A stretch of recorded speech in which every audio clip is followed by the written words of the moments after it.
Ini panas. Assalamualaikum warahmatullahi wabarakatuh. Muhammad bin Abdullah wa ala alihi wa sahbihi wa wala.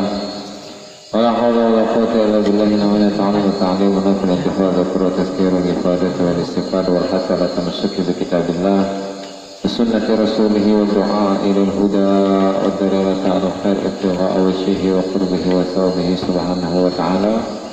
Rabbi shrah li sadri wa yassir li amri wa hlul 'uqdatam min lisani yafqahu qawli. Amma ba'du. Para hadirin yang dimuliakan Allah Subhanahu wa taala, alhamdulillah pada malam hari ini kita masih diberi kesehatan oleh Allah taala, kesempatan, luangan untuk bersama-sama mengaji, bersama-sama belajar kitab Al-Hikam karya Imam Ibnu Athaillah As-Sakandari rahimahullahu taala, dan yang disusun kembali oleh Al-Imam Ali ibn Husamuddin Al-Muttaqi Al-Hindi rahimahullahu ta'ala. Sebelum kita mulai, mari kita hadiahkan Al-Fatihah kepada mu'alliful kitab, pada semua ulama, para syurah, semua guru-guru kita, semua orang tua kita, ala hadihnya wa ala kulli niyatin salih wa ala mana wa bihi asrafun as-salihun. Ila hadratin Nabi Muhammad sallallahu alaihi wasallam. Al-Fatihah. A'udzubillahi minasyaitonir rajim. Bismillahirrahmanirrahim. Alhamdulillahirabbil alamin arrahmanir rahim maliki yaumiddin iyyaka na'budu wa iyyaka nasta'in ihdinas siratal mustaqim siratal ladzina an'amta 'alaihim ghairil maghdubi 'alaihim waladdallin amin. Qala al-musannif rahimahullahu ta'ala wa nafa'ana bihi wa bi'ulumihi wa bi'ulumikum fid dharain ila an qala babu qiyadatin nafsi wat tahdhir min dasaisiha ila an qala laula ma yadinun nufus ma tahaqqaqa sayrus sa'irin idla masafata bainaka wa bainahu hatta tatwiha rihlatuh wa laqad ata bainaka wa bainahu hatta tamhuha uslatuh. Laula ma yadinun nufus lamun ora ana ma yadinun nufus utawi pira-pira lapangan nafsu ma tahaqqaqa sayrus sa'irin mata hakoko ora dadi pasti apa sayrus sairin apa perjalanan para sairin. Ikrono lama safata ora ono jarak iku mawujud bainaka ing dalem antarane sira wa bainahu lan ing dalem antarane Allah hatta tadwiyaha sehingga melipet sapa sira ing masafah. Tadwiyaha sehingga melipet ing masafah apa rihlatuka apa perjalanan sira. Walaqad atalan ora ana walaqad ata lan ora ana kang mebet iku mawujud bainaka ing dalem antarane sira wa bainahu lan ing dalem antarane Allah hatta tamhuha sehingga ngahapus ing qut'ah apa uslatuka apa usule sira. Cek dalam hikmah ini dalam hikmah ini al-musannif rahimahullahu ta'ala di akhir bab Riyadatul Nufus wa tahdzir min dasaisiha, musannif rahimahullahu ta'ala mengilustrasikan perjalanan dari para sairin, perjalanan dari orang-orang yang menempuh perjalanan menuju Allah Subhanahu wa ta'ala. Jadi objek yang mereka lalui, objek yang mereka olah secara terus-menerus itu adalah mayadinun nufus. Jadi dalam redaksi laula mayadinun nufus ma tahaqqaqa sayrus sairin, seandainya jika bukan karena lapangan-lapangan nafsu maka perjalanan para sairin itu tidak akan terjadi. Jadi yang ditempuh oleh para sairin, yang ditempuh oleh para muridin, para salikin, yang mereka melewati jalan menuju Allah, yang mereka berproses untuk menjadi orang yang bisa cinta, bisa dekat dengan Allah Subhanahu wa ta'ala, ialah mereka yang mengobati atau selalu berinteraksi dengan nafsu-nafsu mereka, yang selalu berhubungan dengan nafsu-nafsu mereka, tetapi bukan berarti mereka itu kalah oleh hawa nafsu. Ya, karena ketika kita itu mengetahui bahwa ruh manusia pada awal mulanya, ruh manusia sebelum bergabung dengan jasadnya manusia, jadi roh itu suci.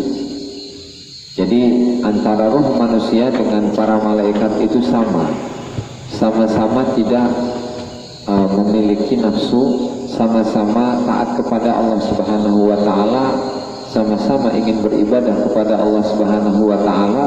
Namun ketika ruh ini sudah bercampur dengan jasad, ya maka lama-kelamaan nafsu, ruh tadi itu akan dibarengi, akan diiringi oleh nafsu.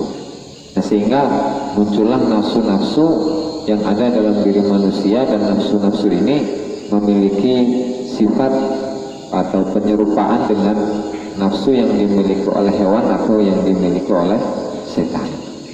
Dan itu sudah dijelaskan pada beberapa pertemuan sebelumnya.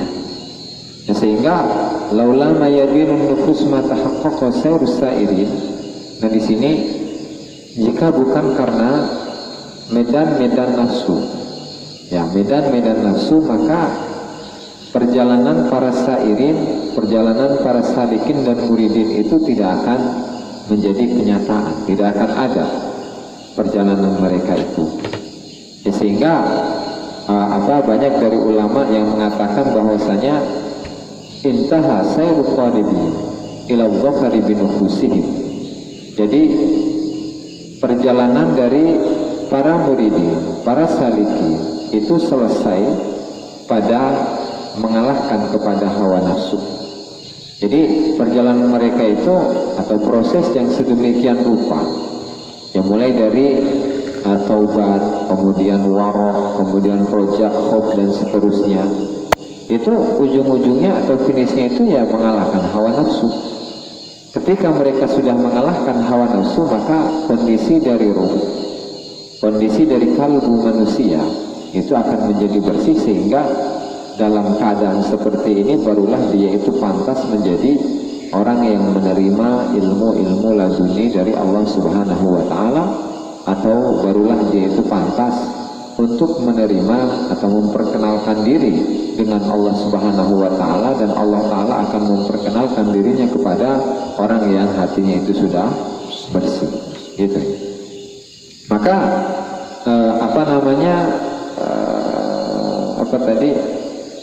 terkadang antara satu orang dengan orang yang lain itu dalam mengalahkan hawa nafsunya itu berbeda-beda.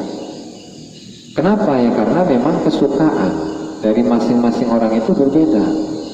Ada yang sukanya nonton, ada yang sukanya main game, ada yang sukanya tidur, ada yang sukanya itu bekerja, ada yang sukanya itu melihat perempuan yang bukan mahram, yang tidak diperbolehkan kepada dirinya untuk melihatnya, ya.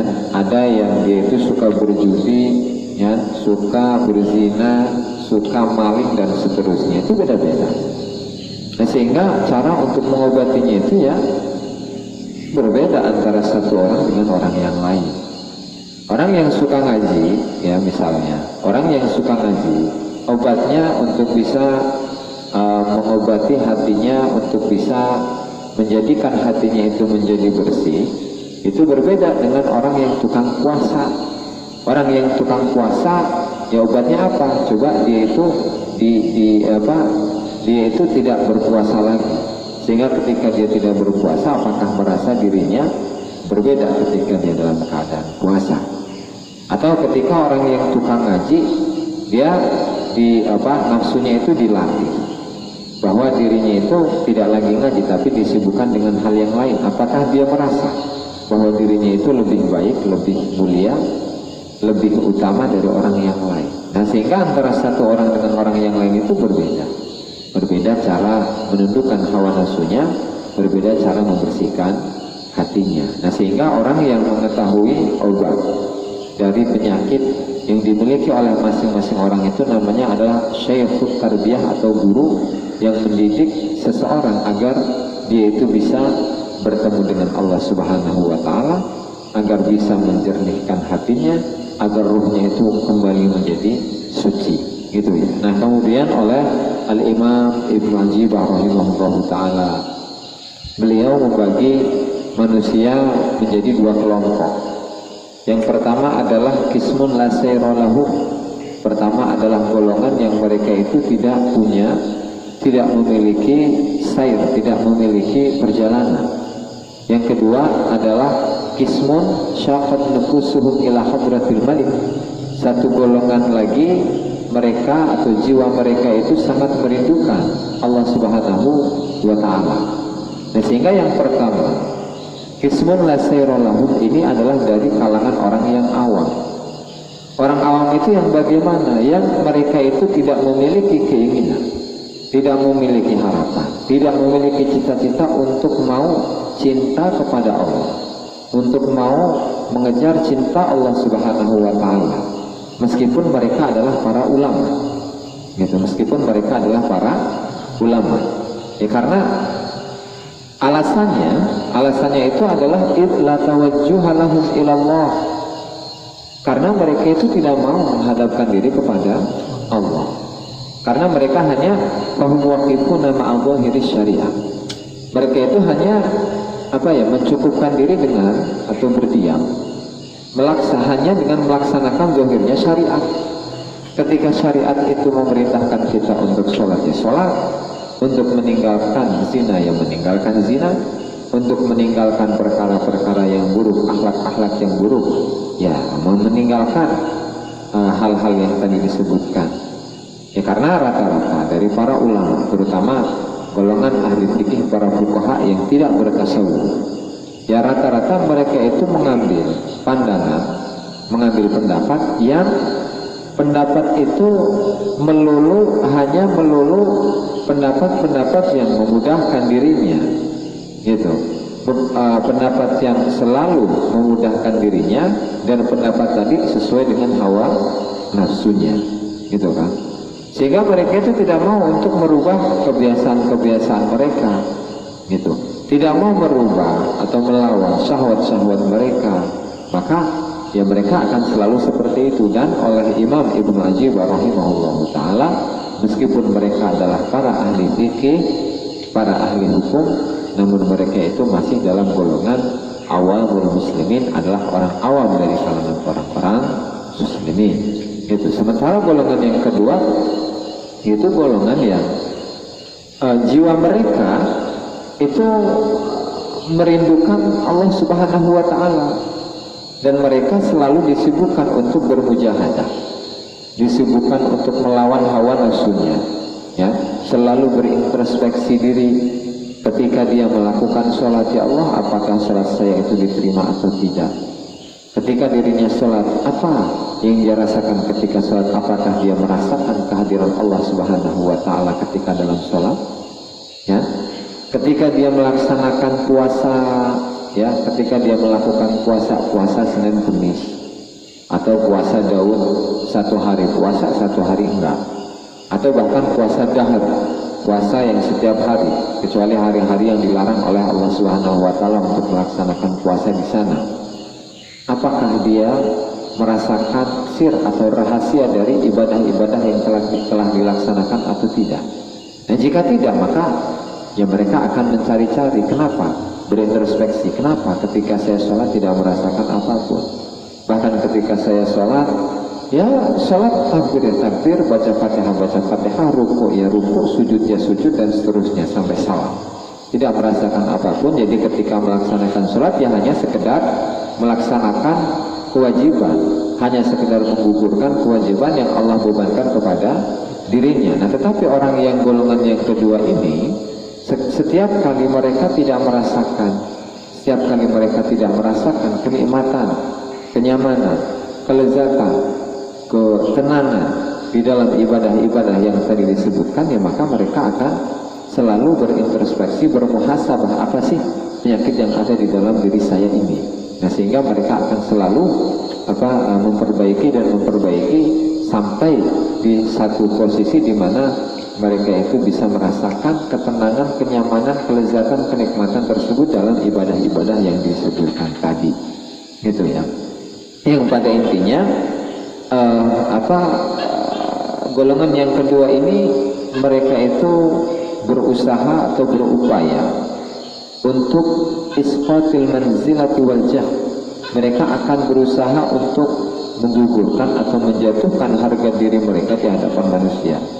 Dalam arti mereka tidak mau dihargai oleh orang lain. Dia tidak mengambil satu kesempatan. Dia tidak mengambil satu momen di mana momen ini dia akan dikenal oleh orang lain. Tidak seperti itu, ya kan? Baik bagi dirinya, baik dipuji oleh orang, baik dihina oleh orang, baik dicaci maki oleh orang lain, baik dia itu selalu diagung-agungkan namanya oleh orang lain atau sebaliknya namanya itu selalu dijelek-jelekan oleh orang lain, ya sama saja. Merasakan kebahagiaan yang sama, merasakan ketenangan yang sama, gitu ya. Wa kullu man malaka nafsahu faqad malakal wujuda bi asrihi, kata Imam Ibnu Ajibah. Barang siapa yang memiliki dirinya, menguasai nafsunya, maka pada hakikatnya dia itu telah memiliki alam semesta ini, gitu ya. Walaula mujahadatun nafus wa muharabatuha fi hadhihi al-mayadin ma tahaqqaqa sayrus sairi. Ya karena seandainya jika bukan karena mujahadah, melawan hawa nafsu dan memerangi hawa nafsu di dalam lapangan-lapangan ini, lapangan-lapangan nafsu, ketika berbicara nafsu maka isinya adalah kemuliaan tadi kan, pujian. Jadi pokok semua syahwat yang kembali ke perut atau ke kemaluan, kan itu seperti yang telah diringkaskan sebelumnya. Semua syahwat manusia itu kembali kepada dua hal, kembali kepada perut dan kembali kepada kemaluan. Selain itu nggak ada, gitu. Selain itu nggak ada. Nah, ketika seseorang itu bermujahadah, melawan hawa nafsunya, memerangi hawa nafsunya, nah maka jika bukan karena objek-objek yang seperti ini, maka perjalanan dari para salikin, para muridin, para sairin itu tidak akan ada. Itu sehingga kita sebagai seseorang yang sedang menuju perjalanan menuju Allah Subhanahu wa taala, yang mudah-mudahan kita itu dimudahkan segala-galanya, baik dimudahkan dalam perjalanan, baik dimudahkan dalam membersihkan nafsu, membersihkan jiwa, membersihkan ruh kita agar kita bisa digolongkan, bisa dimasukkan, bisa dimasukkan, digolongkan bersama dengan orang-orang yang sudah dekat dengan Allah Subhanahu wa taala. Amin ya rabbal. Nah itu adalah hikmah laula mayadinun nufus matahaqqaqa sayrus sair. Nah, tetapi ada catatan penting yang harus diperhatikan dalam permasalahan ini. Nah, di mana seseorang yang mau atau sedang menempuh perjalanan menuju Allah Ta'ala, yaitu dia harus memiliki guru. Dia harus memiliki guru yang guru itu namanya adalah syekhut tarbiyah, atau di istilah kita itu disebut dengan asy-syekhul mursyid, seorang guru mursyid, seorang syekh yang dia itu sudah menguasai, itu sudah menguasai, mengetahui seluk-beluk dari hatinya. Dalam arti dia sudah ibarat kata dia sudah lulus dalam ujian hatinya, sehingga hatinya itu bersih, ruhnya itu bersih, sehingga kemarifatan Allah Subhanahu wa taala dia sudah tahu, sehingga ilmu-ilmu laduni dari Allah Subhanahu wa taala sudah diberikan kepada dirinya, dan ketika berhadapan dengan orang lain ya dia mengetahui apa yang harus dilakukan oleh orang lain dalam rangka membersihkan hatinya, membersihkan atau menundukkan syahwat yang ada di dalam dirinya, gitu ya. Ya karena memang seseorang yang tidak memiliki guru maka selamanya dia itu tidak akan bisa membersihkan hatinya. Itu meskipun dia adalah seseorang yang sangat-sangat alim, seseorang yang sangat-sangat luas ilmu agamanya. Makanya Hal ini diperkuat oleh Imam Ibnu Ajibah dalam syarah hikamnya, kata beliau, wa amma man lam yasil ilaihi fala yaqma'u fis sayri abadan walau jama'al uluma kullaha wa sahiba katsiran wa sahiba tawaifa kullaha. Adapun seseorang yang tidak dikaruniai oleh Allah Subhanahu wa taala berupa mempertemukan dirinya dengan seseorang yang tadi syekhut tarbiyah, ya maka dia itu fala yatma'u fis sayri abadan, maka jangan harap. Ya sudah, nggak usah berharap untuk bisa menempuh perjalanan menuju Allah. Meskipun lau jama'al uluma kullaha, meskipun dia telah mengumpulkan semua ilmu yang ada di alam semesta ini, ya gak bisa. Wa sahibat tawaifa kullaha, dan dia itu bersahabat, berguru kepada semua masyayikh yang ada di alam semesta ini, gak bisa. Ya karena yang dicari itu adalah syekhut tarbiyah, seorang guru yang dapat mendidik hatinya agar hatinya itu hanya tunduk kepada Allah Subhanahu wa taala. Hatinya dan ruhnya itu tidak tunduk kepada selain Allah Subhanahu wa ta'ala. Ya karena berdasarkan pengalaman yang diceritakan oleh Syekh Ibnu Ajibah itu, beliau puasa banyak, ya kan, sholatnya banyak, uzlahnya sering, zikirnya nggak kehitung, membaca Al-Quran udah sangat banyak sekali. Nah tetapi ketika beliau itu belum bertemu dengan seorang syekhut tarbiyah, ya beliau tidak merasakan apa-apa, gitu kan. Barulah setelah beliau itu menemukan syekhut tarbiyah, ya, menemukan syekhut tarbiyah, barulah beliau itu kalau tidak salah gurunya Syekh Al-Buzidi. Syekh Al-Buzidi, barulah beliau itu merasakan kelezatan, kenikmatan, ketenangan, kenyamanan ketika melakukan ibadah-ibadah yang telah disebutkan tadi, gitu ya. Oke, itu tentang bagian pertama dari hikmah terakhir di bab Riyadatin Nufus. Kemudian selanjutnya la masafata bainaka wa bainahu hatta tatwiha, ya karena sebenarnya tadi berbicara tentang perjalanan menuju Allah Ta'ala, objeknya hanyalah medan-medan nafsu. Ya sebenarnya la masafata bainaka wa bainahu hatta tatwiha, ya hatta tatwiha, sebenarnya tidak ada jarak antara kita dengan Allah, antara kita dengan Allah Ta'ala itu tidak ada jarak. Nah hanya saja kita itu terhijab, kita itu terhalangi oleh nafsu, di mana hijab nafsu ini sangatlah tebal, sangatlah tebal, sangat tebal sekali. Dan hati kita itu selalu bergantung kepada selain Allah. Nah sehingga karena sebenarnya atau pada hakikatnya antara kita dengan Allah Subhanahu wa ta'ala itu tidak ada jarak, ya maka perjalanan atau hakikat dari perjalanan itu apa? Ya hakikat dari perjalanan itu adalah tadi menghilangkan hawa nafsu, ya kan, menghilangkan hawa nafsu, kemudian melawan hawa nafsu dan seterusnya.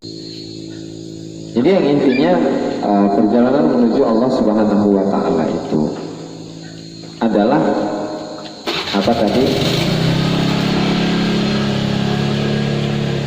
Inti dari perjalanan menuju Allah Subhanahu wa ta'ala itu adalah kharqu awaidi nafsihi, adalah menembus kebiasaan-kebiasaan nafsunya, menembus kebiasaan-kebiasaan nafsunya. Itu ya, ketika nafsu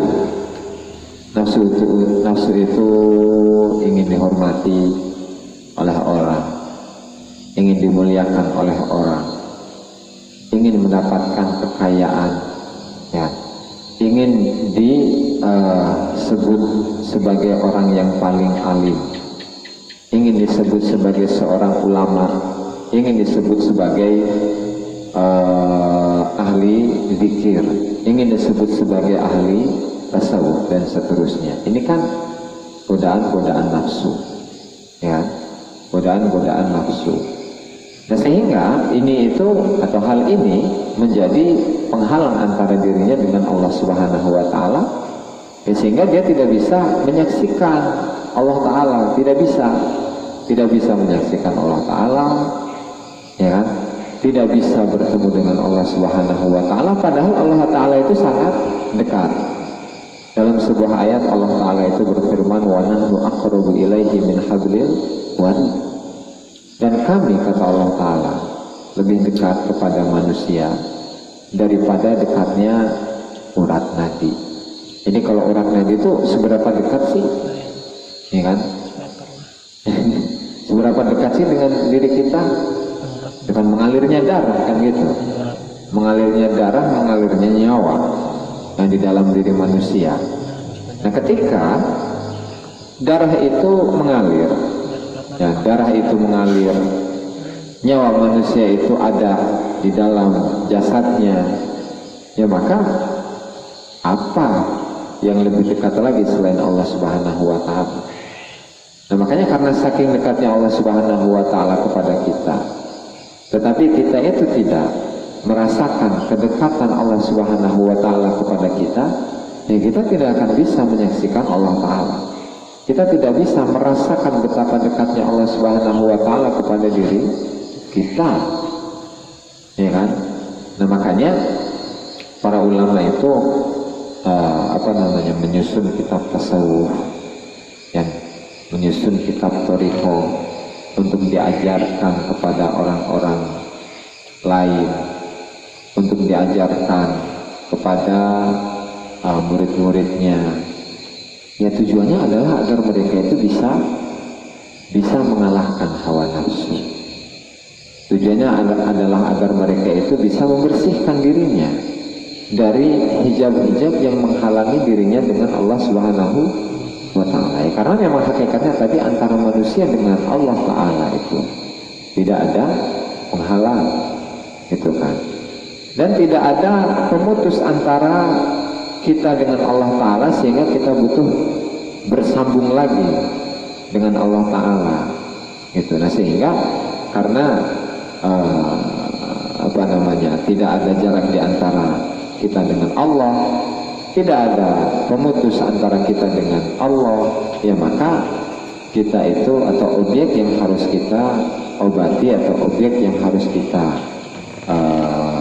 olah itu adalah nafsu kita. Dimana ketika kita itu menuruti hawa nafsu, ketika kita itu menyukai hawa nafsu, selalu menuruti hawa nafsu, apa yang diinginkan oleh nafsu itu kita turuti secara terus menerus, ya, maka selama itu kita tidak akan bertemu dengan Allah Subhanahu wa taala.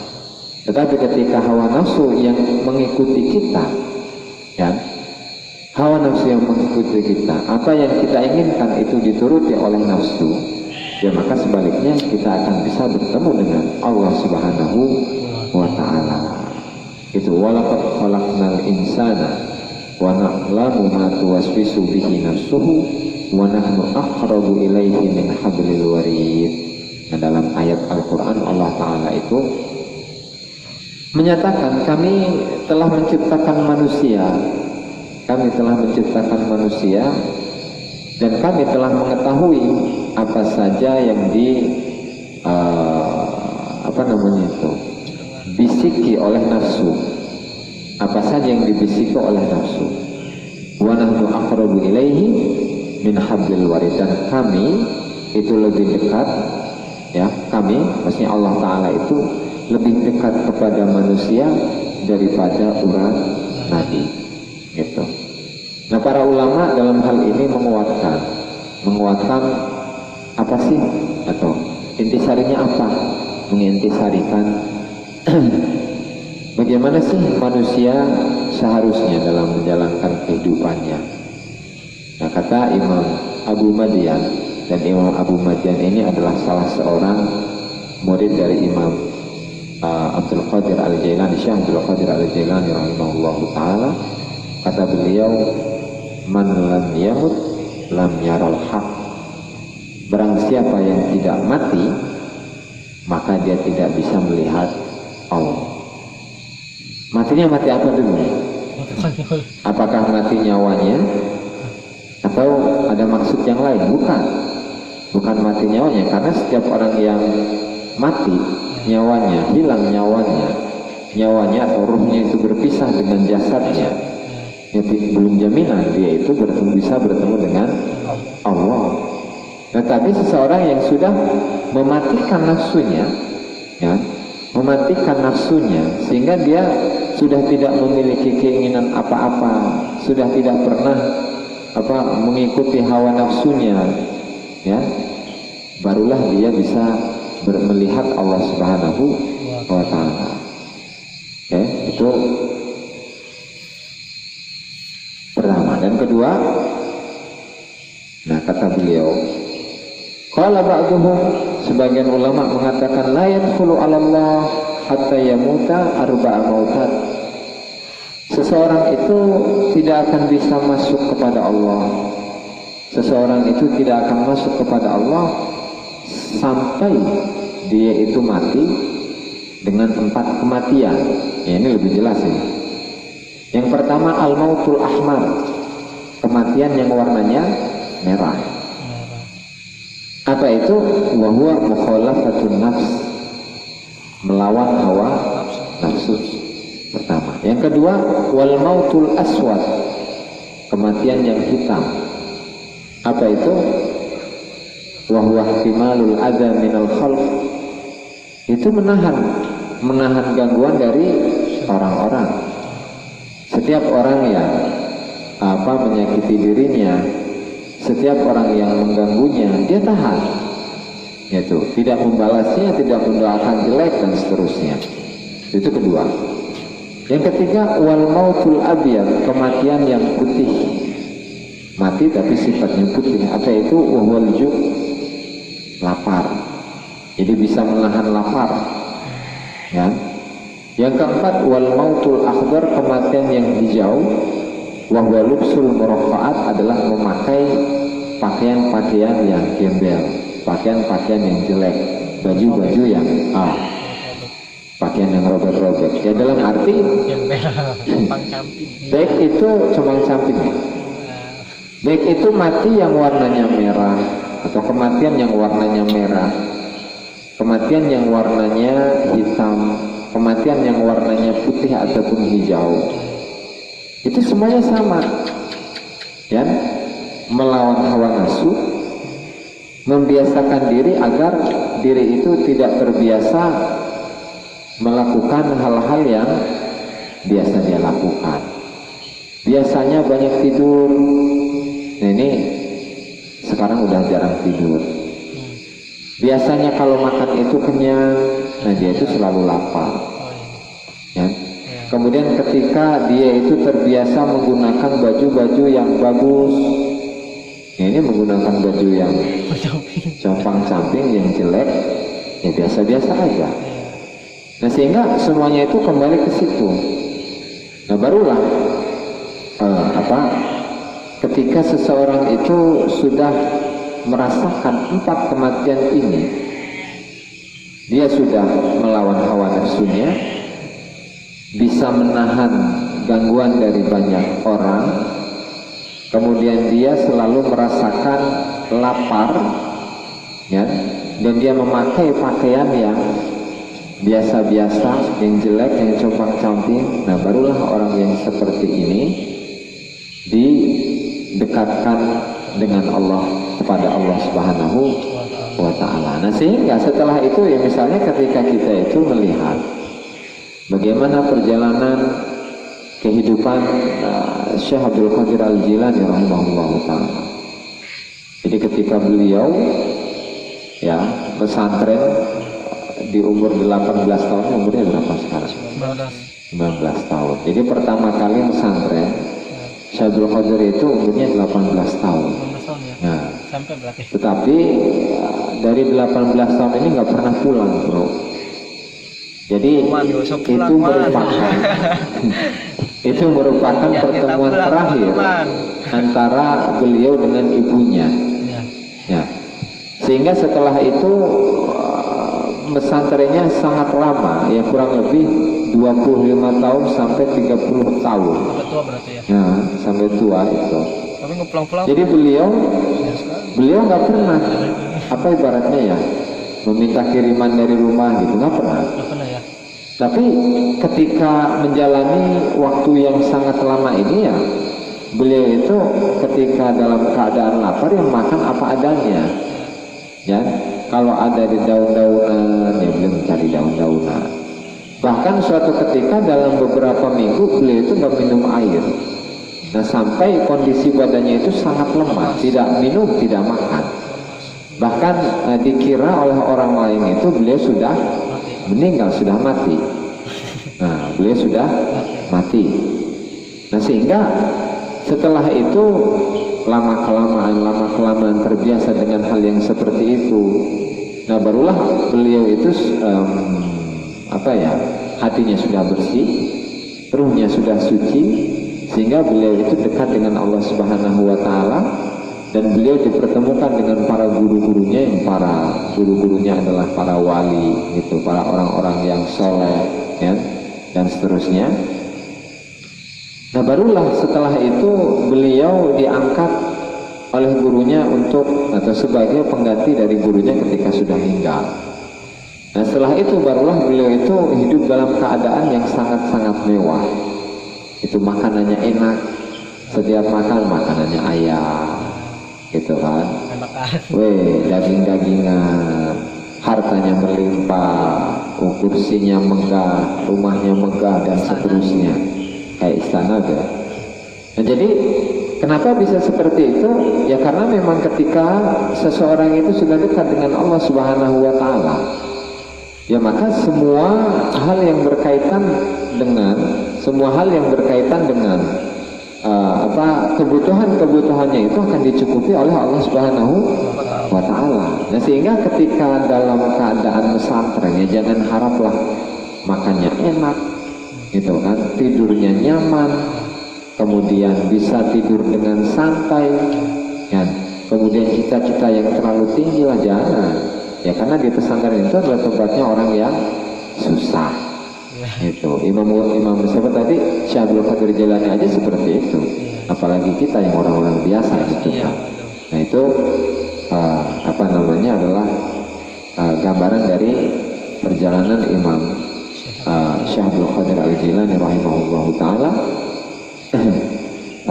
di mana ketika beliau menjalani kehidupannya, beliau itu sangat merasakan kepedihan yang sangat, ya kan, sehingga jiwa beliau, ruh beliau, nafsu beliau sudah terlatih, gitu. Nafsu beliau itu sudah terlatih, sehingga pada akhirnya beliau itu menjadi kekasih Allah Subhanahu wa taala, gitu ya.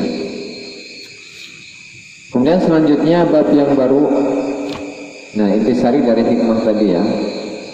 Jadi intisarinya pertama, objek yang menjadi kesibukan para syairi ketika mereka melakukan perjalanan menuju Allah Subhanahu wa taala itu adalah nafsunya. Jadi bagaimana tata cara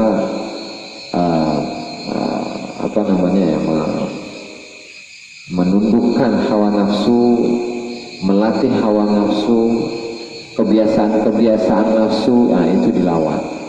Itu ya, itu tugas dari para syairi. Ya karena memang hakikatnya itu antara kita dengan Allah Ta'ala itu tidak ada jarak. Antara kita dengan Allah Ta'ala itu tidak ada jarak dan tidak ada penghalang. Hanya saja yang menghalangi antara diri kita dengan Allah Ta'ala itu adalah nafsu kita. Nafsu, di mana nafsu ini menjadi tembok yang begitu besar, sehingga harus ditembus dengan bor, dengan beko gitu ya, supaya hancur gitu. Yang salah satunya adalah dengan zikir. Ya selain itu adalah dengan tadi muhasabatun nafs, melawan hawa nafsu melalui bimbingan seorang syekhul tarbiyah atau syekhul mursyid. Nah, barulah kita itu bisa mengalahkan, bisa bertemu dengan Allah Subhanahu wa taala. Nah, itu untuk hikmah terakhir dari bab Riyadhatun Nafsi, yaitu mengolah hawa nafsu dan kehati-hatian dari tipuan-tipuan nafsu.